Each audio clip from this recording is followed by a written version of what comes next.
వైజాగ్ లో జూలై 24న BNR Golden Diamonds opening సందర్భంగా మెగా ఆఫర్స్. భారతదేశంలోనే గర్వించదగ్గ గాయనిగా పేరొందినటువంటి ఎస్ జానకి కొద్దిసేపటి కిందట మృతి చెందారు. ఆమె కార్డియాక్ అరెస్ట్తో 88 సంవత్సరాల వయసులో ఉన్న ఎస్ జానకి మైసూరులో ఆమె హాస్పిటల్లో చికిత్స పొందుతూ చనిపోయినటువంటి పరిస్థితి. అంటే ఒక్కసారిగా ఆరోగ్యంగా ఉన్నటువంటి జానకి కార్డియాక్ అరెస్ట్ రావడంతో వెంటనే హాస్పిటల్కు అక్కడ ఉన్నటువంటి బంధువులు కుటుంబ సభ్యులు తీసుకువెళ్ళడం జరిగింది. అప్పటికే మృతి చెందినట్లుగా వైద్యులు నిర్ధారించారు.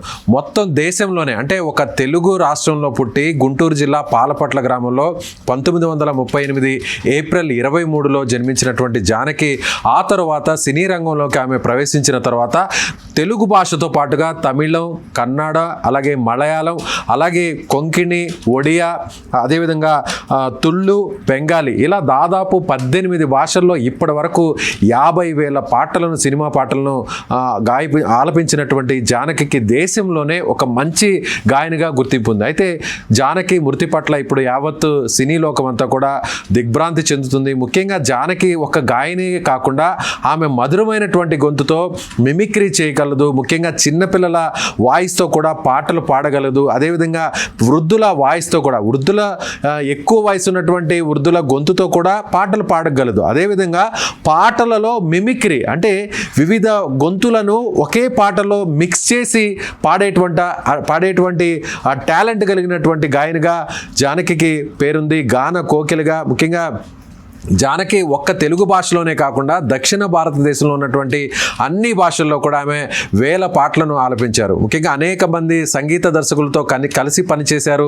దాదాపుగా అంటే ఈ తరంతో పాటుగా 5 తరాలు గుర్తు పెట్టుకోగలిగినటువంటి ఒక గాయకురాలుగా జానకి పేరుంది. అయితే జానకి గత కొంతకాలంగా సినిమా పాటలను ఆమె పాడడం రిటైర్మెంట్ ఇచ్చారని చెప్పాలి. కానీ ఇప్పటికీ కూడా దశాబ్దాల కిందట జానకి గారు పాడినటువంటి పాటలు ఇంకా మన మదిలోనే మన మనసులోనే కలకాలం చిరస్థాయిగా ఉండిపోయాయని చెప్పుకోవచ్చు. ప్రముఖ గాయకులందరితో కూడా జానకి గారు కలిసి పాడారు, ఆలపించారు. ఆమె పాడినటువంటి ప్రతి పాట ఒక అద్భుతమైనటువంటి కావ్యంగా ఉందని మనం చెప్పుకోవచ్చు. సో ఆనాటి తరం నుంచి అంటే అప్పటి పాత తరంలో ఉన్నటువంటి హీరోయిన్ల నుంచి ఇప్పటి నేటి జనరేషన్లో ఉన్నటువంటి కథానాయకుల వరకు కూడా తన గొంతునిచ్చినటువంటి గొప్ప గాయకురాలుగా జానకి పేరుంది.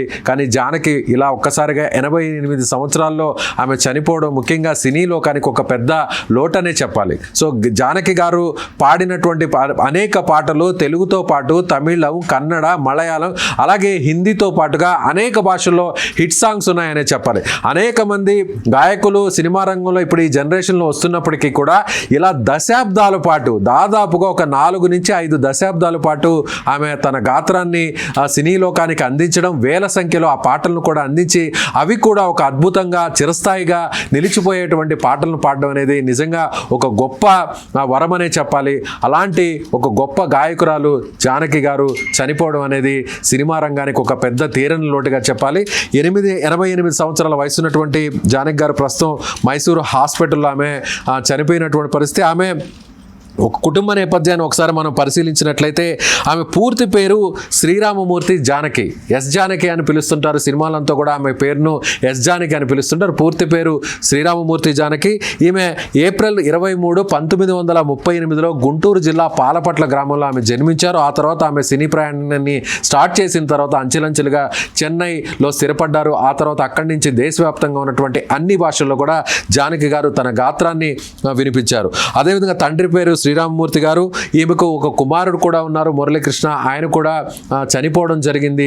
సో ఇలా జానకి గారు పాడినటువంటి ప్రతి పాట కూడా మన మదిలో మన మనసులో ఇప్పటికీ కూడా వినిపిస్తుంది. నిజంగా మనిషి లేకపోయినా కూడా ఆ మనిషి మన కళ్ళ ముందు ఇప్పుడు దూరమైనా కూడా భౌతికంగా వారు మన ముందు లేకపోయినా భౌతికంగా వారు దూరమైనా కూడా జానకి గారు ఆలపించినటువంటి ఆమె అర్పించినటువంటి ఆ గాత్రం అనేది నిజంగా ఒక మధురమైనటువంటి గాత్రం.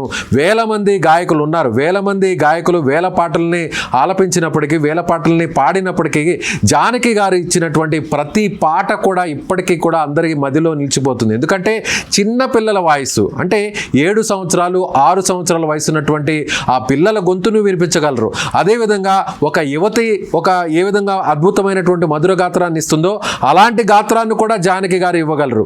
అదేవిధంగా 60, 70, 80 సంవత్సరాల వయసు ఉన్నటువంటి వారు కూడా మాట్లాడితే ఎలా ఉంటుందో, వారు నిజంగా పాట పాడితే ఎలా ఉంటుందో అలాంటి మధురమైనటువంటి మిక్స్డ్, అంటే ఒక పాట పాడుతూ ఆ పాటలోనే వైవిధ్యభరితంగా దాదాపుగా 5 నుంచి 7 గొంతులను మిక్స్ చేసి ఒకే పాటలో పాడేటువంటి టాలెంట్ బహుశా ఈ దేశ చరిత్రలోనే నిజంగా ఒకే ఒక్క గాయకురాలుగా మనం జానకి గారిని చెప్పుకోవచ్చు. సో జానకి గారి లేని లోటు సినీ రంగానికి ఒక పెద్ద లోటు అనే చెప్పాలి.